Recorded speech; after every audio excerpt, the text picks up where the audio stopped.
Well, indeed, welcome back. My name is Peter Wakaba. Now, in this second part of the show, we want to jump right into this conversation and go in depth. In the first part, you saw how the farmer, that is Wanjiko in Moronga County, is doing really, really well. And, well, learning from her that farming is indeed a life full of lessons, where some of those lessons are really sweet, just like fruit. Some are really sour, just like fruit. And later on, we met the person that she's working with, Simon Wanjohi, who is an expert and an agronomist in that space.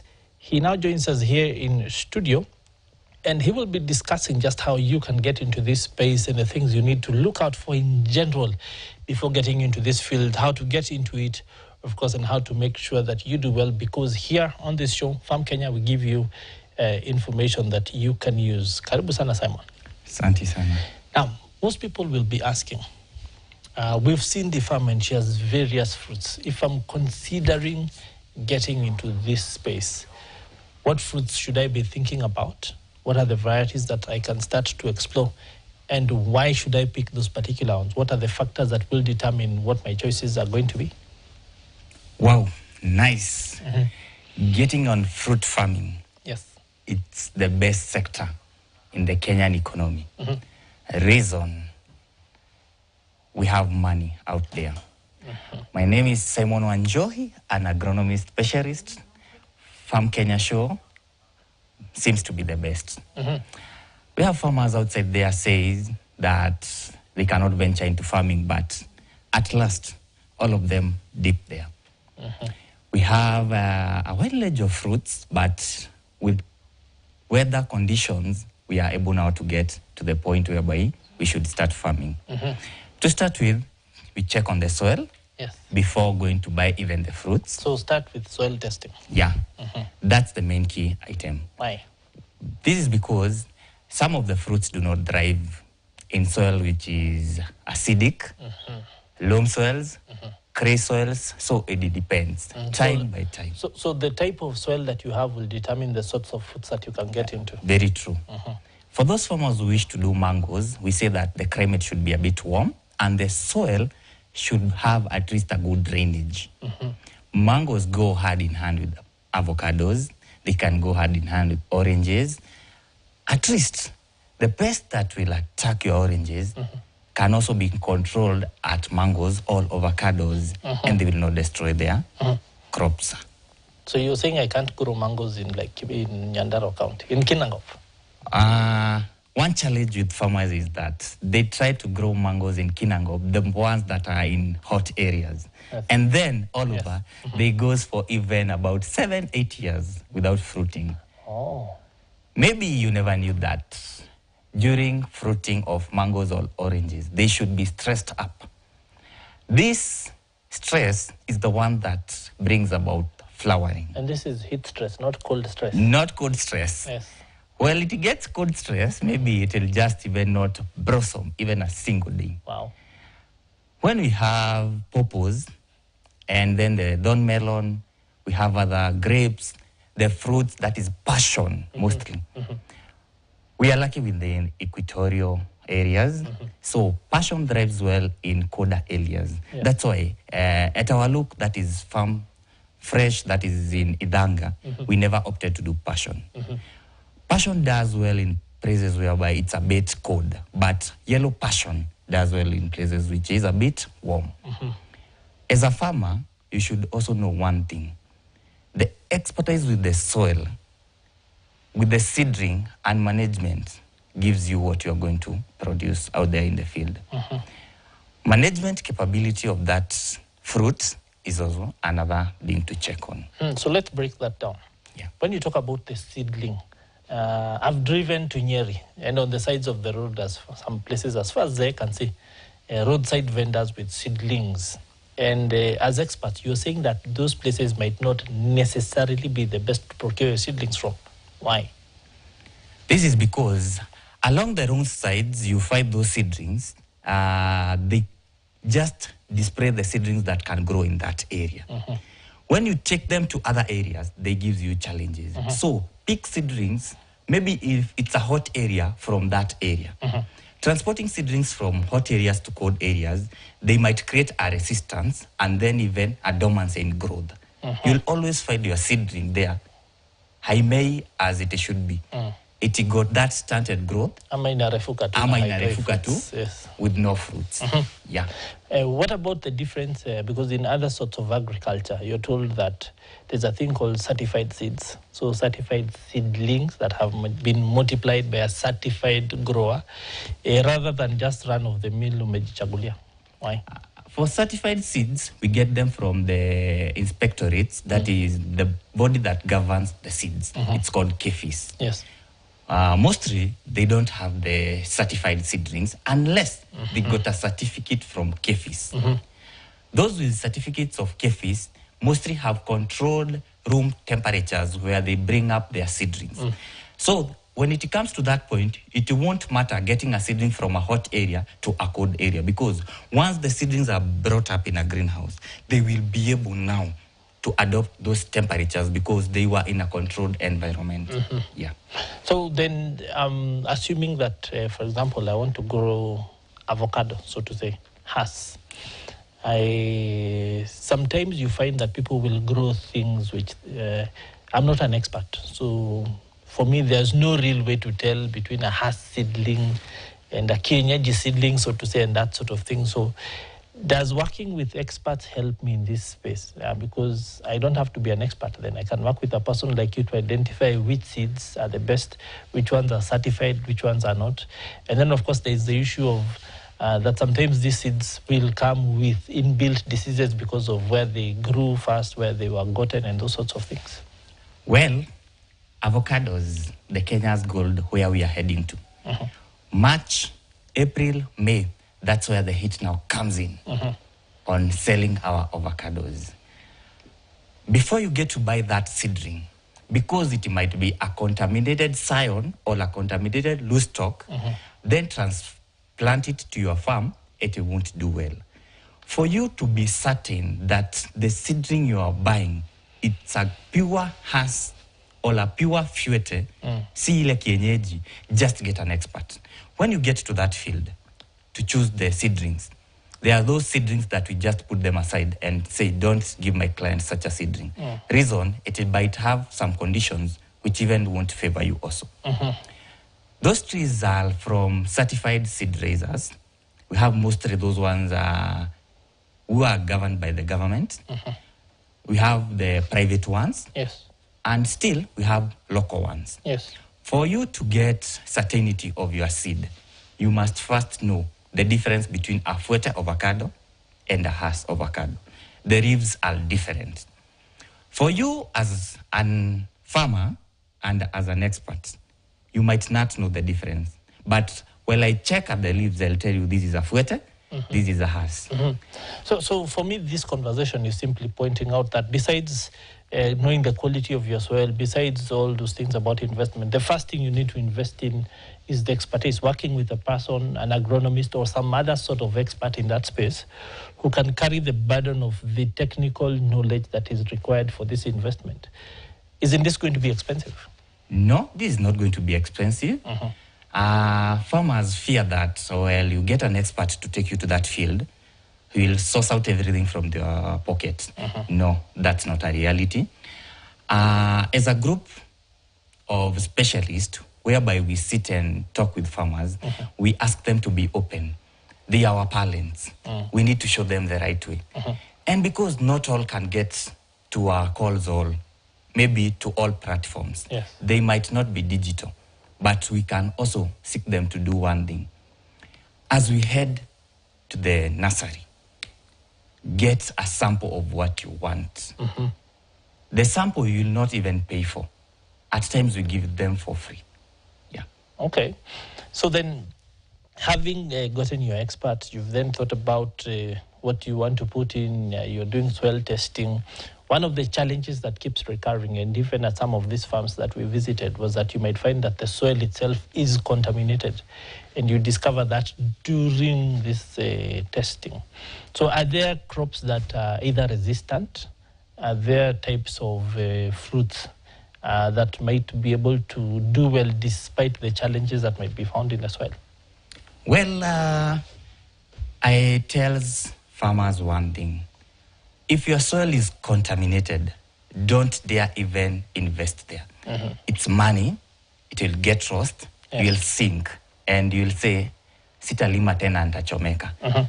I always wish that let's not get starting at the wrong end, but start at the right end. For soils which are contaminated, that is the soil-borne diseases, there are very many. On our analysis, it tells about the soil pathology. When it comes to the soil pathology, we narrow down to the diseases of the soil. Mostly they are fungal that attacks our plants. Yes. So these diseases are treatable, they can be controlled, and because it's just a moment of between 30 to 45 days to correct some soil samples, give the results, recommend on what to do, it's very simple. If you get to the big farms that are doing avocados, the grapes, the strawberries, they take their time to flower or flourish what they have. That's why you say that before that crop gets to flower, it will take time. Why is it taking time? One is the preparation of that soil.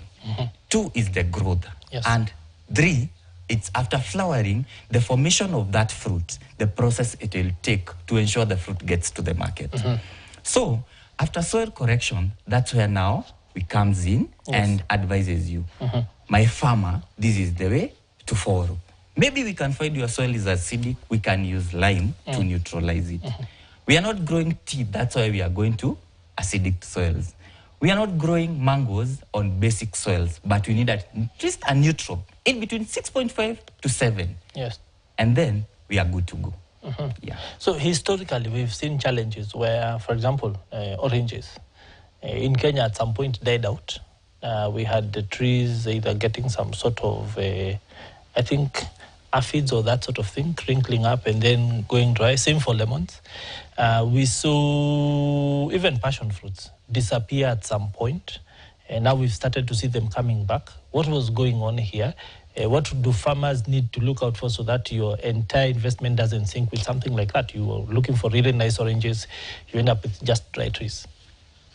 Okay, we have something that is called root canker. For the farmers who are doing citrus farming, we have oranges, we have lemon, we have tangerines. They are very prone to citrus canker. When it gets to your trees, the leaves will fall, the branches will remain with no leaves. It might even dry up, but others seem to come back to life after some time. We have pests like drits, aphids, whiteflies, mealybugs, and then ants might even creep back to your tree. One solution that I always give to farmers, we do pruning. But while they are doing this pruning, how certain are you the tools you are using are clean? Hygiene is highly observed when we are out there at the field. Not that you're using that panga to cut the grass for your cows is the one that comes now to the oranges. And still, those scissors, or no, sorry, those secateurs, let me call them, that's how we call them. Ile ya kukata. The snips. The pruning one. It should not be used at your coffee farm, then bring it now to your oranges. I know most of them do sanitize them, but still, there are some things. What about from tree to tree? Because one tree might be infected. One tree being infected or affected, it's not a big challenge. Because you'll observe the hygiene, you'll disinfect, then you first prune those trees that are not affected by the disease. Then come to the affected one. We have those that get the stem rot and the root rot. Mostly, oranges do not have a big challenge on root rot because the places they grow, they does not have excessive water unless waterlogging happens. So, for those getting stem rot, it starts right away when you are doing the mulching, the materials you are using for mulching. They might either come with the disease and then affect your stem. That's where now stem rot comes in. We control such with drenching. We can also spray at the stem and then ensure that down there where we have done the mulching, there are no pests that will damage the bark of the tree. Same to root canker. After pruning, you can spray copper-based fungicides so that those wounds that have been cut might heal. Eventually, you'll get your tree very healthy. Okay. So switching gears a bit, when we went to the farm, we saw that there was a crop of pawpaws, but in some cases, you said, what, mealybugs? Yeah. So how common are these pests? What can you do to... Because I've seen places where people have this, but there's not much in terms of harvest because the fruits are damaged or really small. Pawpaw farmers, they are mostly in hot areas. Mealybugs and scales is a great challenge. When you get your fruit or when you get to market, you find some spots. Others will not have those spots, will have the scales. Reason being, when that pawpaw started flowering, you did not spray any chemical to control those pests. When they damage the skin of your pawpaw, you cannot heal that skin again. It's very soft. So when ripening, what will happen? Itaanza kuoza. And once it starts transporting, the temperatures becomes high due to packaging. So damage comes in, and then you start losing your fruits. And the big question is always this one. Yes. How will I manage on that? Pawpaws, to get away with mealybugs, scales, because that's the challenge, get something to do with Spinotaurus or sulfoxaflor. That's a guaranteed item or chemical that will control those two. Okay. Yeah. Well, on that pawpaw note, we have a clip that looks at some of the challenges that farmers are facing when it comes to this. And of course, some of the things that you as a farmer, some of the facts that you need to know about farming of pawpaw. Let's take a look.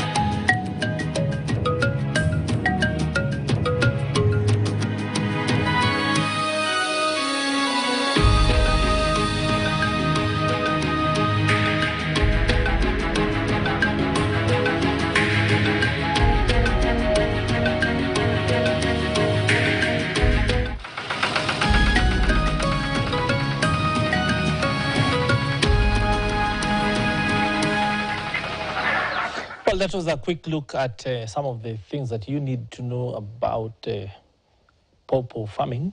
And of course, as we get back into a discussion, that essentially sets you up for getting into that space and, of course, driving productivity. We want to switch gears first because lots of questions have been asked about, well, in this case, the avocado, especially because it is an export crop and there's a really good value chain about it. And, of course, lots of people now being sort of well-placed to get into that with the season coming up. In the past, you've talked about the fact that the traditional growing where people will just put this in lines doesn't really apply more, and that you're talking about something called hexagonal planting. What is this? Why is this the case? Hexagonal, it's a method applied in planting the avocados. It's really nice when you use that model because one line of fruit trees should not be in contact with the other. While we're doing hexagonal, it's like a triangle. Yes. When we have a straight line, the second line of your avocados should not just merge with the first line. So when we start our first tree here and the second tree there, they should not align.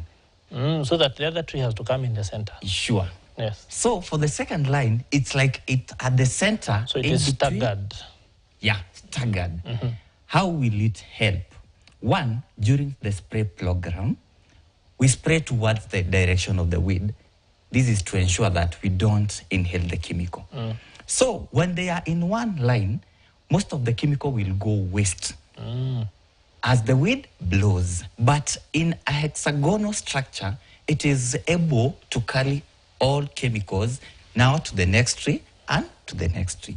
But when they are on a straight line and you're spraying, the one that will hit that line will go to the far end, and to the left side will go to the far end. So it will not be useful. Two, there are some things that we just control in avocados called the sunscreen. Once hit with sunscreen, it's not an export variety again. It gets rejected. Please explain that. What does that mean? Sunscreen is whereby you find your avocado changing that green color to yellowish.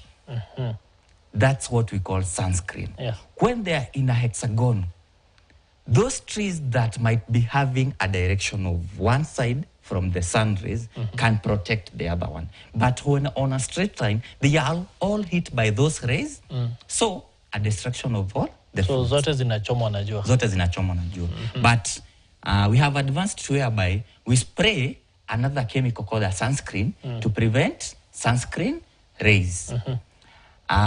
When we get now details on intercropping, I can advise a farmer doing avocados to intercrop with bananas. This has enhanced fertility in the soil and easier uptake of nutrients from the soil. At what density? Because you have one tree, so is it one tree, one banana, one tree, one banana, or? One tree to the other, it's 5 meters. Yes. From one line to the other, it's 8 meters. But for large scale, because they will not do bananas, this is for small scale. Yes. Do a spacing of 10 meters by 5 meters. So that extra 2 meters, you can grow at least one banana, and it will 100% prevent from sunscreen now. Yeah. That is really interesting. Now, an interesting question for lots of new farmers.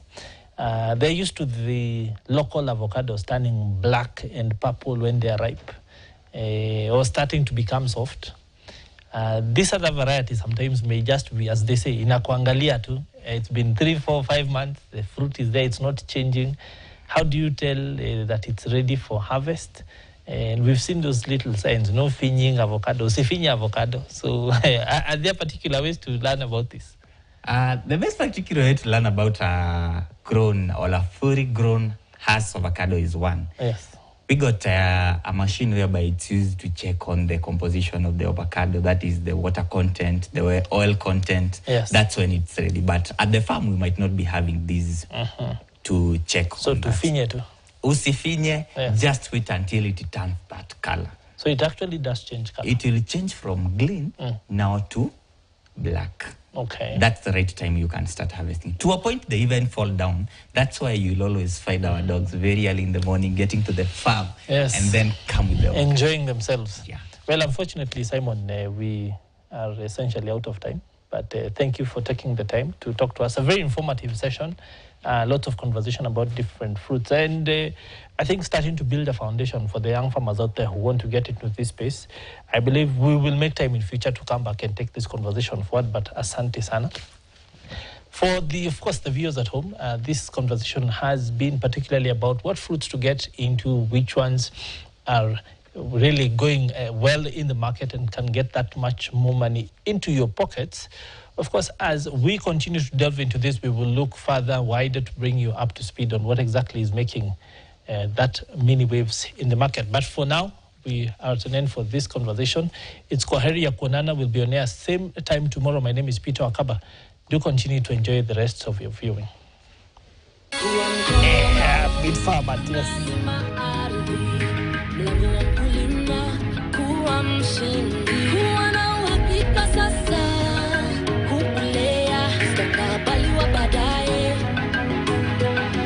Tufanye kazi pamoja na